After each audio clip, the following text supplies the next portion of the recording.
Yo, what's good, everybody? Welcome back to another episode of the Celtics Chronicle. Super special guest today. I'm joined by Drew Hanlen, the best and most famous, I'd say, NBA skills trainer in the world. Drew, thank you for joining me, man. Yeah, I'm excited we finally got to do this. This has been awesome. Yeah, I've been excited. And when you hit me up, I was like, oh, you know, that fanboy moment. I've interviewed so many people and I never changes. Like, that's the bit that gets me excited. So before we jump into anything, and people, if they follow you on social media, if they see you just tweeting or posting anywhere, they're going to know you've got a book coming out at the moment. And I first became aware of it when you went backwards and forwards with, I can't remember who it was now, but it was someone from the Girls Arena team.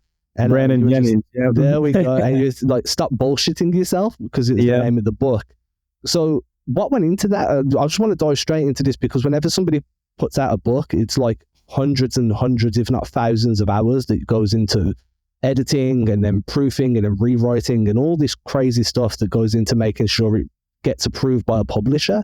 So kind of what was the thought process that started the book, and then what got you into the actual nitty gritty of writing it? Yeah, to be honest with you, I mean, the majority of people know that I do skills training for NBA players, which means all their on-court work. You know, I'm teaching them how to shoot, dribble, pass, finish. I'm doing film work with them to try to make adjustments in their game throughout the season so that they're at their best when it matters in the playoffs. And I'm in charge of all of their off-season workouts. But what people don't realize is, I'm also the guy that's in charge of making sure that they're confident, making sure that, they're eliminating those doubts and insecurities. I'm the guy that's basically like their mental coach as well. And so throughout the years, I've realized that, basketball training, if you're doing a good job, is just as much, if not more, mental as it is skills training. And, so for years, I've shared my clients' stories back and forth to each other. It might be something where, Joel Embiid goes through a struggle with a certain kind of double team. And then Jayson starts getting double teamed that certain way. And I'm like, hey, don't worry. Like, here's the tactical stuff we did, but then also here's the mentality that we needed to get over that hump. It could be something like a guy like Tyrese Maxey, who's an undersized guard that, people really kind of doubted early on in his career. And I'm like, hey, people doubted Brad Beal. Look, Brad became a back-to-back 30-point scorer. So that's all it has been. It's always been me sharing stories from one guy to the next, trying to, learn from a player and then give to another player and educate them on kind of the past experiences. And then also the ups and downs. As NBA players are not perfect for 82 games. The majority of the time, if they have an 82-game season, 10 of the games are going to miss for injuries, or sitting out, load management, whatever. That means they're playing 72 games. I always say that most of the time they have 10 amazing games, like 10 games where you're like, wow. Then you have 10 games where they're like, what were they doing tonight? And then 52 games are just, where they have good and bad throughout the game. And at the end of the game, you look up and they basically have their averages. But most fans don't understand that up and down grind and the journey and stuff like that. And so if you're talking about even the best players in the world having, on average 10-ish games where they're just trash, you have to make sure that you have, different resources, and different mentalities available so that you don't think a bad game makes you a bad player. And so that's what really started the journey of writing the book. Was just I kept sharing all these stories back and forth to my clients, and I was like, I can help other people. And then, I helped my dad lose 90 pounds in a calendar year using the exact same method that I use with my NBA clients to like build these blueprints that are super detailed and super strategic. And I was like, you know what? I am doing a disservice not to give this system and give these strategies out to everyone, because it's not just limited to basketball players. It can improve your life. It can improve your finances. It can improve your relationships with your kids. It can improve, your relationship with your spouse. It can do anything. It's the same exact system. So that's what really inspired it. And, it's been fun, getting the early copies out to some of my clients and some of my close friends, and them actually being like, Drew, we wanted to support the book because of you. But like when we dove into it, like, this is awesome. I was like, okay, good. Like, you know what I mean? Like, because that to me is what's important. It's not about necessarily just selling the most books. It's about impacting the most lives. And I think that some fans are going to come for the NBA stories, the untold NBA stories. But when they leave, they're going to leave with a system and strategies that are actually going to be useful in their life, which is what I'm after. So the hope is, say, 6 months, 12 months, 18 months down the line, there's a bunch of tweets or Instagram posts, whatever it may be, that's like, look at me, I've changed my financial literacy, I've dropped X amount of pounds, or my son went from junior varsity to varsity by following the blueprint that Drew Hanlen put out in his book. That's kind of like the overarching 100%. 100%. And it's cool. Like Celtics fans know, like every year we add one aspect to Jayson's game, and they always ask, what's this year? What's this year? What's this year? And people remember, like at Duke, when he was going into the draft, everyone was like, oh, he can't shoot. And we change his shot and he shoots 43% his rookie season. Everyone's like, oh my God, like it worked. And then it was like, yeah, but if you really look at it, a lot of those shots were spot up shots and open shots. And so he had to, become more of a versatile shooter. And so then we add off the dribble shots. Well, then what happens is, the 2022 playoffs happened and, he didn't finish downhill as well as we would like him to. So then it's like, we got to get better at finishing. Boom. Then he improves his finishing, goes out and wins a title. And so it's like the never-ending quest of trying to, add to your game, improve your game, eliminate the bad things in your game. That's the same process that we should be using in life. If you want, like you said, if you want financial freedom, it's the exact same thing. It's okay. What do I need to do to add additional income, add additional revenue streams? Also, what do I have to eliminate, the bad habits, the bad spending habits, the bad, saving habits? And so it's the exact same thing. It's just, making sure that you actually break those things down into actionable steps so that you can take those actions and actually change whatever you're changing. Yeah, I like to call that chunking, where you just chunk set segments of information and then try and iterate through those segments at a faster rate over time. And that's a great way of doing it. Like I'm in the process of losing weight myself. I've always been slim, and then I ballooned up, and now I'm like, oh, I've never had to do this before. And it's the same thing. Maybe I ate 200 calories too much this day. Well, that's a bad day. It doesn't mean the diet's destroyed. It's you move on to the next day and you adjust your calories to be 200 back in range within the next 7 days. And it's the mental side of things. And I kind of want to use this to springboard, because you've mentioned a few topics that I want to kind of like branch off with. So the first one was working with Jayson Tatum. Everybody knows this. This isn't a big reveal. But coming into the offseason this year, there was a perceived, I'd argue, hitch in his shot, and that was kind of like right at the apex. It felt like there was that moment where just before the release it was kind of like a flick and then a release. This year the release is way quicker. It looks like his entire pickup points changed.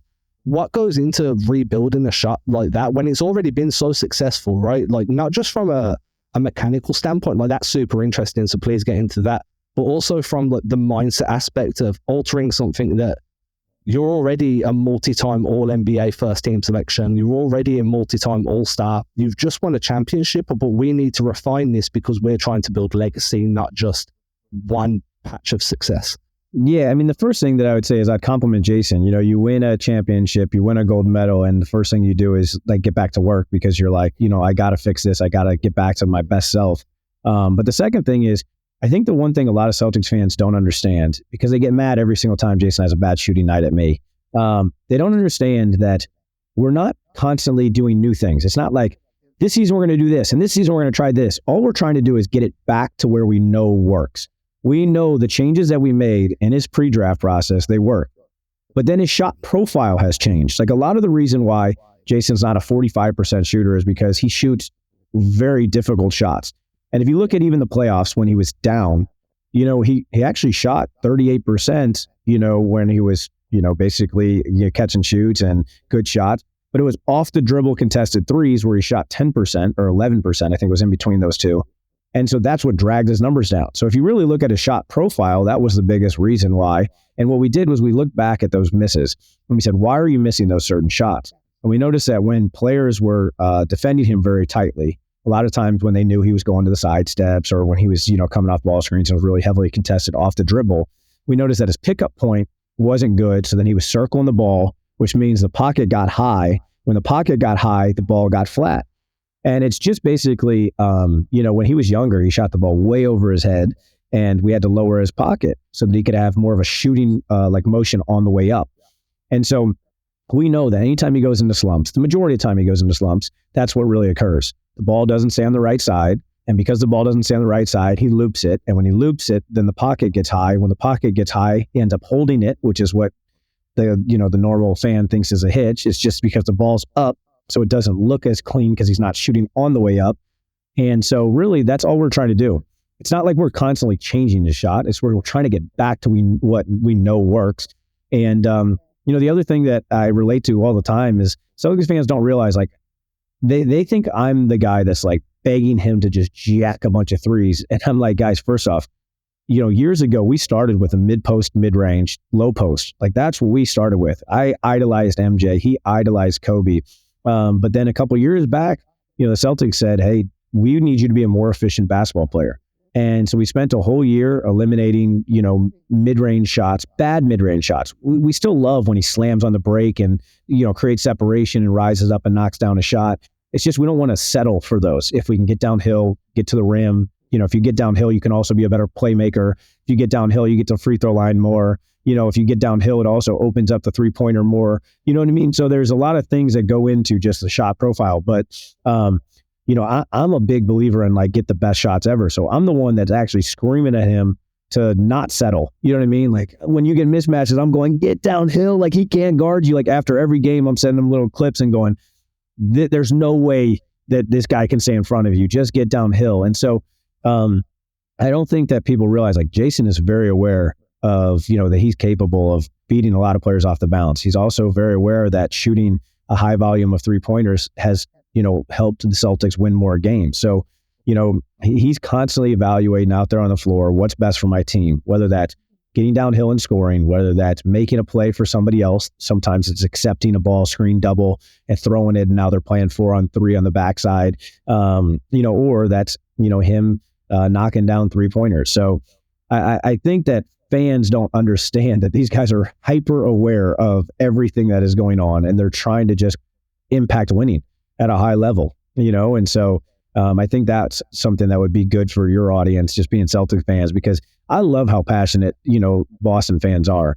Every game I get 100 messages, whether DMs or replies or mentions on all the social media accounts that are telling me what I need to tell Jayson every single game. But I'm like, guys, we're very aware. Like, we want him only shooting good shots. We want him not settling against, mismatches. We want him getting downhill as much as he can. That makes sense.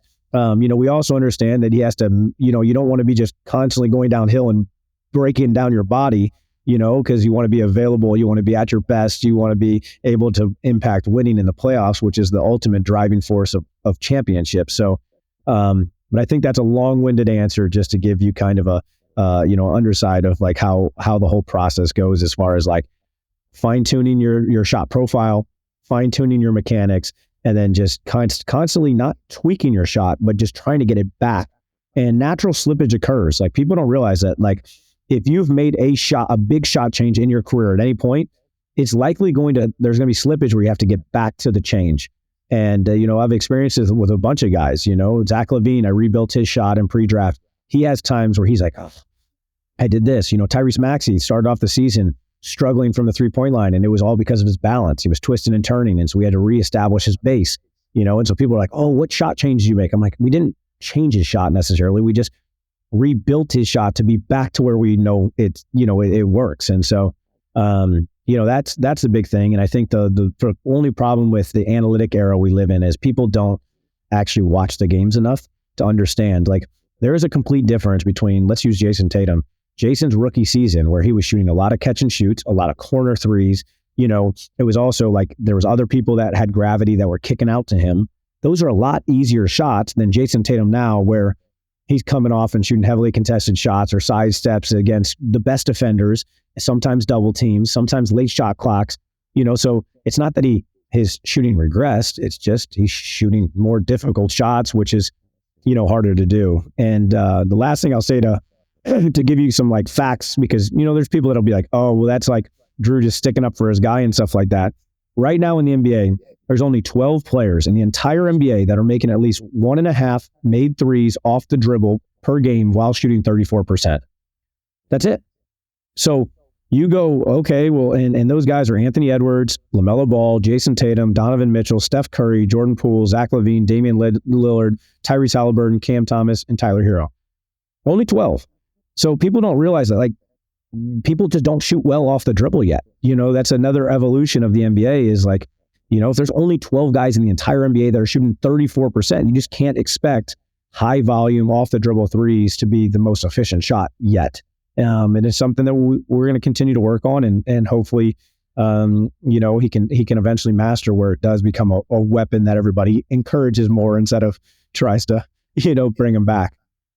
Tough. After dribble shots are just, people want to see them more because they're fun. And obviously you get the ISO that comes with that. Just to put that number in context for everybody, that's 438 contracted NBA players and not shooting that well. And that's before we add in two-way guys. So you're probably coming closer to 500 guys that aren't making, 1.5 threes off the bounce. So 12, that percentage is incredibly low just to begin with.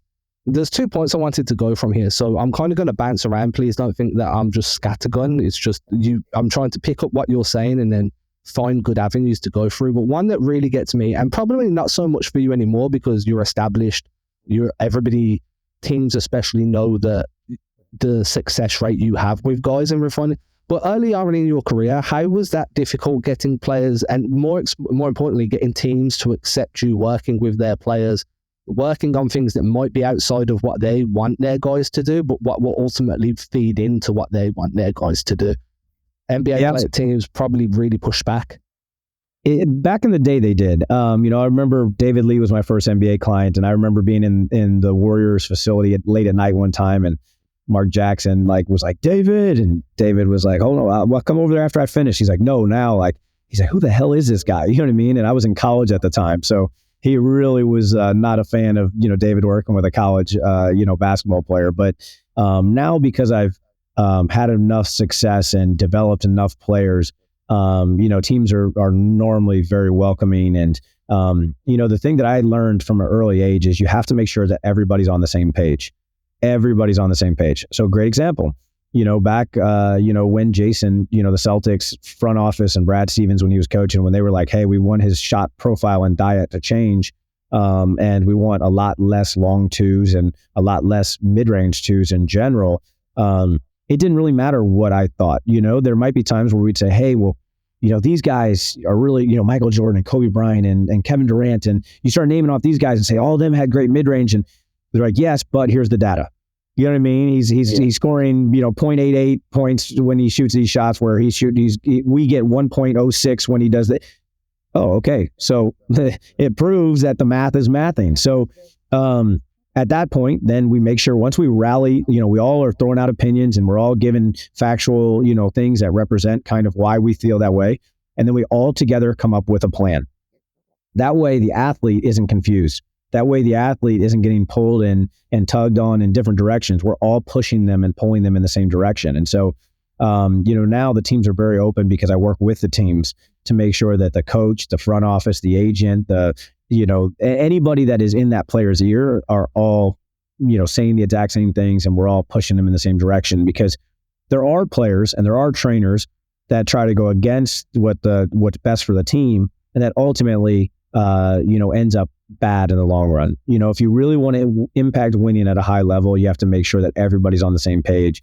And there's times where there are differences of opinions. And what you try to do is you try to just all use film and data to really prove your case. It's almost like, like what you'd see in a courtroom, you know what I mean? Like where everybody's going through, and ultimately, collectively, we all decide what we think is best for that player. And then we rock and roll and then constantly refine the process. If something's not working, we quickly pivot and do something else. But, that's the secret sauce to getting buy-in from teams and buy-in from players is players only care about results. Teams only care about results. I only care about results. So that's all that matters. You know what I mean? It doesn't matter how we get there. And there's a ton of different ways to get the exact same results. It's just all about trial and error until you find things that work and do more of what works and less of what doesn't. It's just to kind of completely just iterate over and over and change the little bits involved. Another point you made was you was talking about Maxey and how his balance was off early in the season when he was curling off screens and stuff and jacking up threes.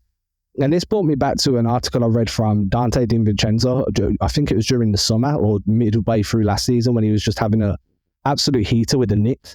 And he was talking about how playing with Curry, he learned that it didn't really matter where your body was when going up for a shot. It just mattered where your shoulders were pointing to. And I found that really counterintuitive because everything I've ever been taught about basketball, which obviously is nowhere near at the level you guys work at, was your hips need to kind of square to the basket in order for you to feel like you've got the most stability in your base when you're coming up off a shot.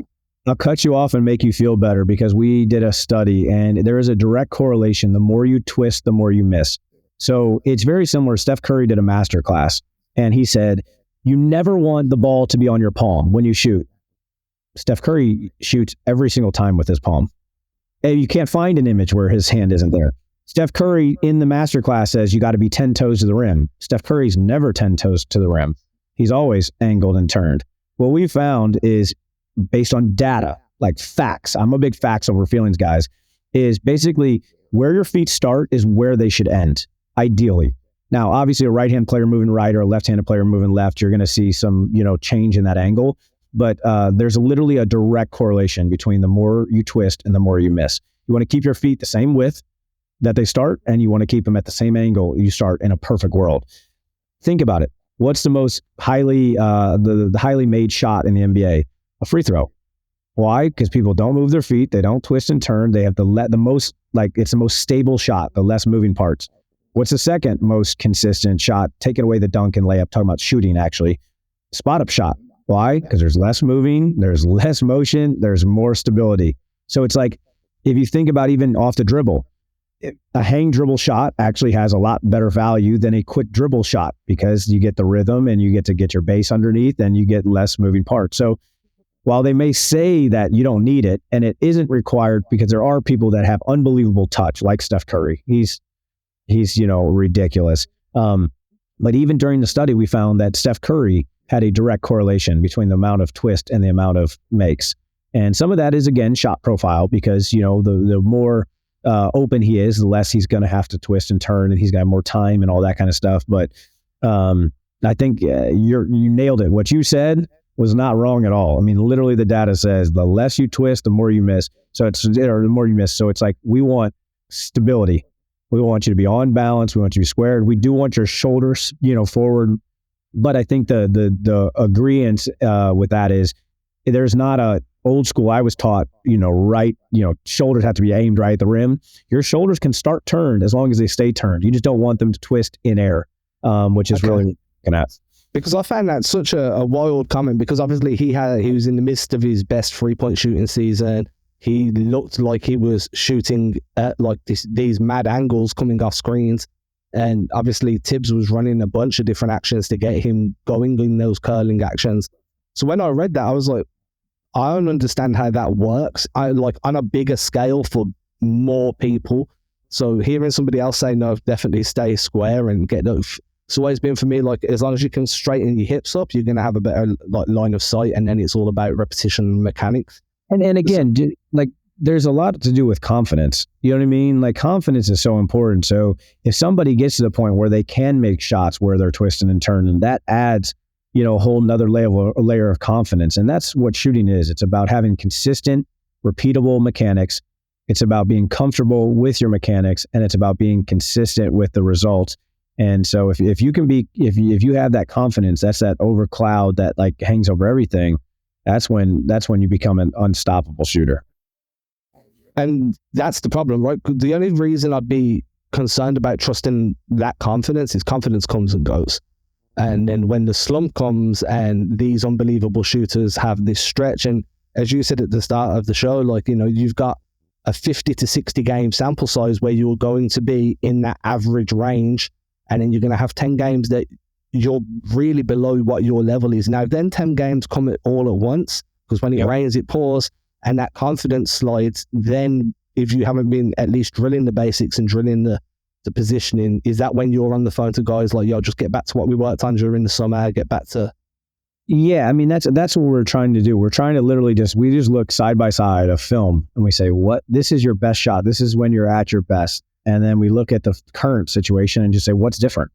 It might be ball alignment. It might be the ball path. It might be the shot, release. It might be the timing of the shot. It might be, a bunch of things, as little as we notice when Jayson messes with the ball, his numbers drop versus a clean pickup. So it's can we just clean the pickup up instead of messing with the ball before you rise up? So little things like that. That's why it looks a lot quicker, because he gets the pickup a lot better.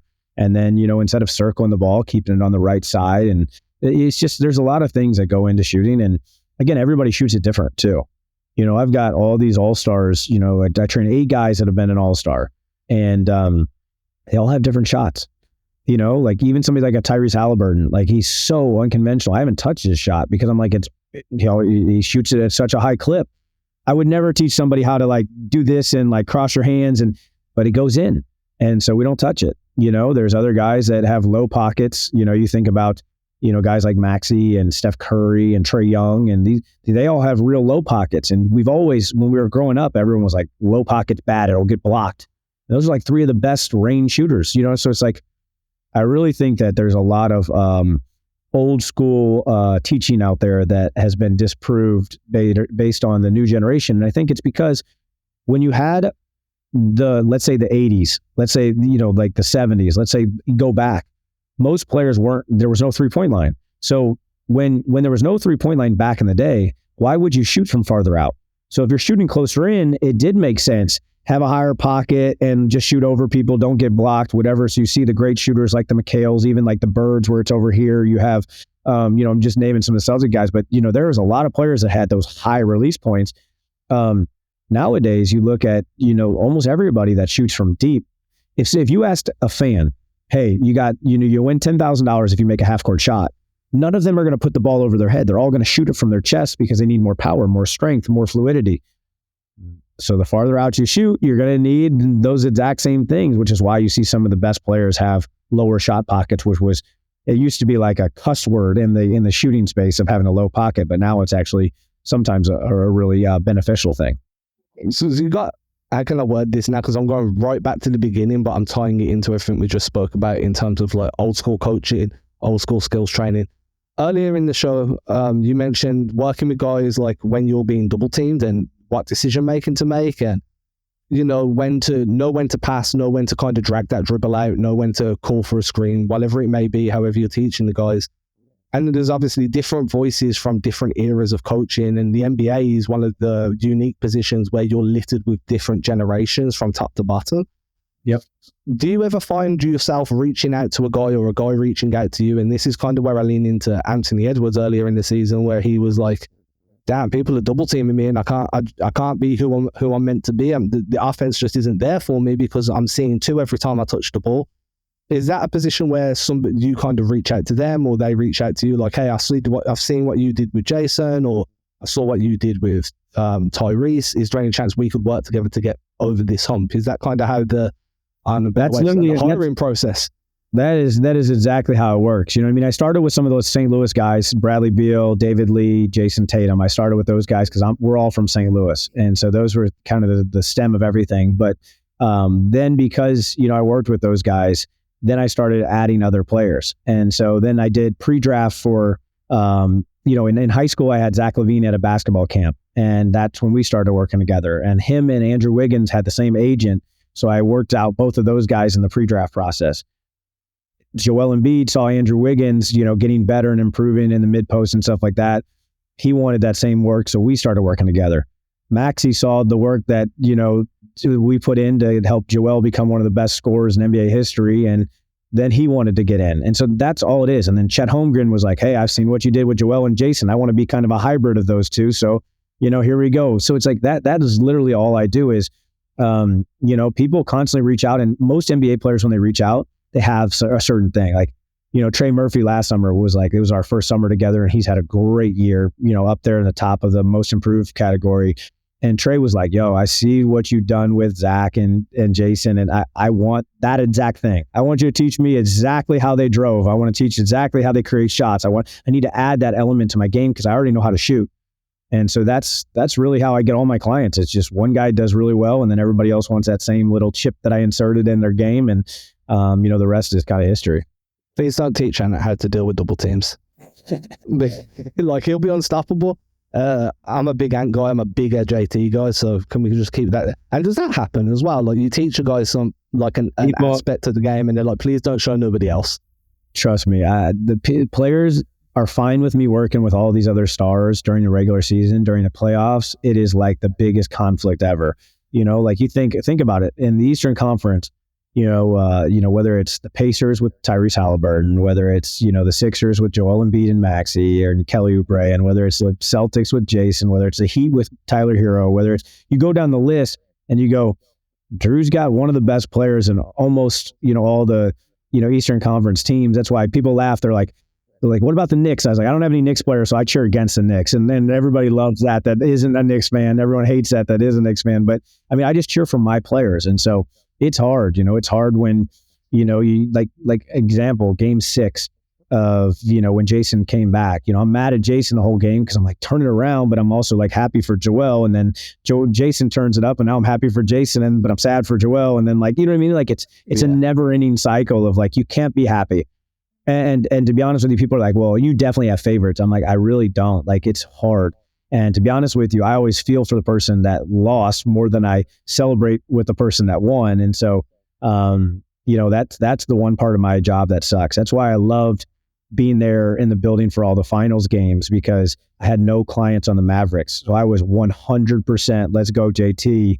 And those are the games that are fun for me. But the majority of the games where I have multiple clients that are competing against each other, those are not fun because I'm there analyzing, trying to help them improve. But at the same time, I'm just like, oh God, I know that like one of these guys is going to be so mad, and after the game, they're going to be like, I know you're happy for so-and-so. And I'm like, God, you can't win in those scenarios for sure. That's tough, especially if like it's the Sixers, you've got 2 clients on Philly, one client on Boston, just JT. Just JT, yep. Then you're in a bit of a weird spot because now you're either cheering for 2 and against 1, or you're cheering for 1 and against 2. So I can see how being neutral sounds a lot easier than what it actually is.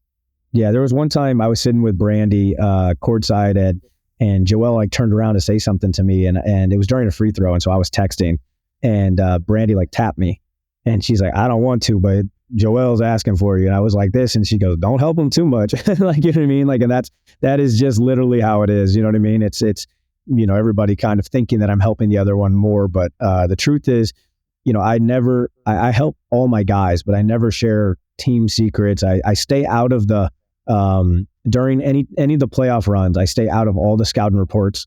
I don't go to team practices because I don't want them to even think like there's a possibility of me sharing inside information. I'm like, all I do is I'm going to train, my guys. I'm going to help them do the best that they can. And, as long as I keep that distance and nobody can accuse me of anything just because, there are so many fans that are like, I know that you're like, sabotaging. I'm like, guys, that is not what I do. And I want the best for all of my clients. That's actually admirable because then you're in a position where nobody can accuse and there's just, everybody knows that you're on a level, right? And that kind of leads us really well into this final segment where talking of being around teams, being around scouting reports, being around practices, you're kind of doing a bit of a mini East Coast swing over the next few days. You're going to be in Philly, Boston, and then back home in St. Louis.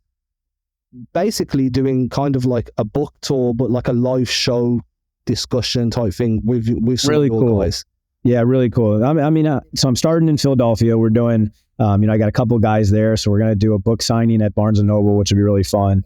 Boston event is going to be the highlight. And I'm not just saying this because you're, a Boston podcast, but JT and I are going to share the stage. We're going to do an hour conversation where we're literally telling untold stories. We're also going to share unseen footage. I teased it a little bit, some of the high school footage that we're showing. Be the first time I ever showed the Kobe Bryant workout footage, which everyone didn't realize that we have like Kobe and Jayson mic'd up for the workout.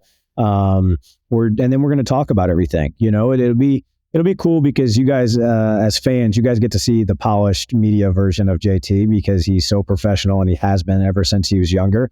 But I'll be able to crack jokes and you guys will get to see the St. Louis version of JT that I love. And is one of my better friends. So, it's going to be super exciting. And then go back home to St. Louis just because, got to see family and friends and celebrate the book launch. But it'll be a fun week for sure. It's going to be busy, but it'll be a fun week. And I'm excited to connect with all the fans. Like, all year long, I'm when I post tweets, people, whether it's them hating on me during the bad games or them giving me props during the good games, like, it'll be fun to actually like get in the same room and chop it up and then to see more about, what the relationships are like in the NBA circle. So where are you holding these events? Like what locations? So Philadelphia is Barnes & Noble. Boston is at TD Garden. We're using the exact, there's like a little area, Studio B, that's right next to it's attached to TD Gardens. And then St. Louis, we're doing a local restaurant, Llewellyn's, but it'll be fun. You know what I mean? TD Garden, same exact place where they celebrated the championship right after they won. Us on stage, a bunch of cool guests, and some really, really cool footage. And where can people get tickets? So tickets, I got links all over my profile right now. I've been pubbing it like crazy. So if you follow me on social media, you got it. You can, if you don't, just go check it out. But I'm really excited about it. It's I was telling my girlfriend yesterday, I was like, all three events will be cool in a different way. The first one is in Philadelphia, which is really cool because it's like I'll get to see my book in an actual store for the first time. I'm like, that's pretty cool. I poured my heart and soul into it. The second one, I'm like, that's the highlight. It'll just be so cool just because I know the content that we're releasing, in Boston, and that'll be really fun. And then the last one being St. Louis, just celebrating with family and friends and people I grew up with. I was like, each one has its own little special feel, but I'm really excited for those events.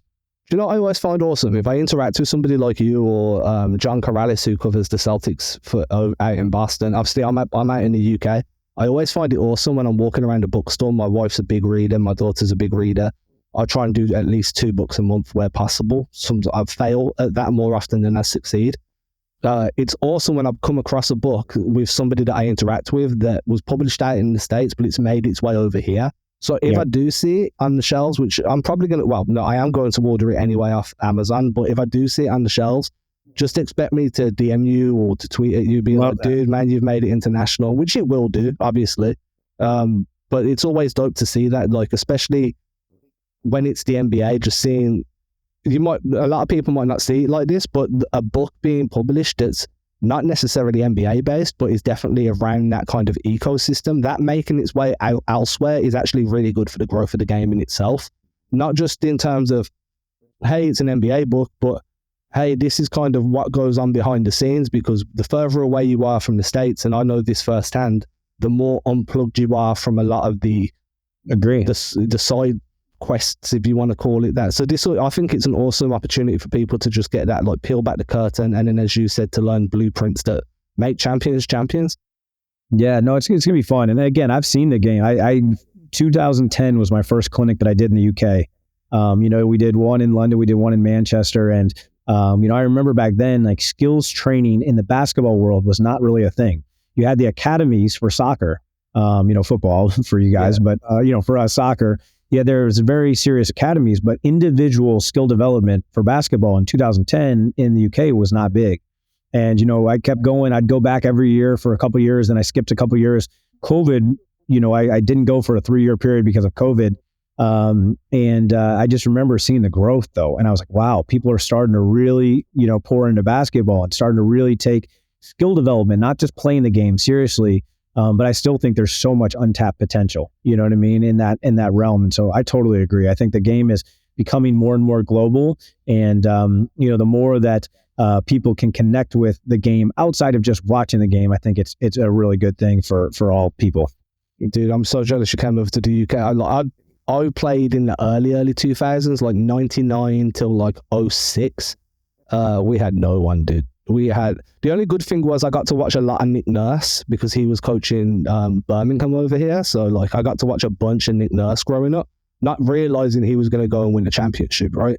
I stopped playing. I get older. I'm obviously not good enough to, I went over to Europe for a little bit, but I wasn't good enough to go pro or anything like that. But I come back 2-3 years later. Who starts skill coaching out here? I didn't know you did, but Hakeem Olajuwon was quite a big presence out in my city, skill coaching. So it is dope to see everybody improving, but I just think aspects like this help grow the game, not just in England, but France, China, everywhere. And it's a global game. I want to say thank you, man, for jumping on. Everybody, if you're watching, if you're reading this, and if you're watching on the newsletter or on the YouTube channel, the links are going to be posted out. I'm going to plaster them everywhere. But Drew, man, thank you so much, man. This was awesome. Great way to spend Sunday. I'm glad we did this, and I appreciate your patience. I know we were going back and forth with times and stuff like that, man, but don't worry. I really do love connecting with fans that, like, watch the game. They stay true to their fan base. They stay loyal. They don't, hop off the bandwagon when things aren't going well. So I appreciate, fans like you that do want to just educate themselves, want to cheer on their team, and ultimately just want to hang banners. You know what I mean? And support players that are trying to do the exact same thing along the way. Celtics fan since 94. I'm not going anywhere. It's just one of those things, man. Thank you very much. all the best with the book. I'm really upset I'm not copying a flight to come out there, man. But if you do decide to share that Kobe stuff online at some point, please tag me. Perfect. I got you. Awesome. Everybody make sure go show Drew some love. Buy the book. It's linked everywhere on this show, on his Twitter channel. Again, Drew, thank you very much, man. Awesome. Appreciate you.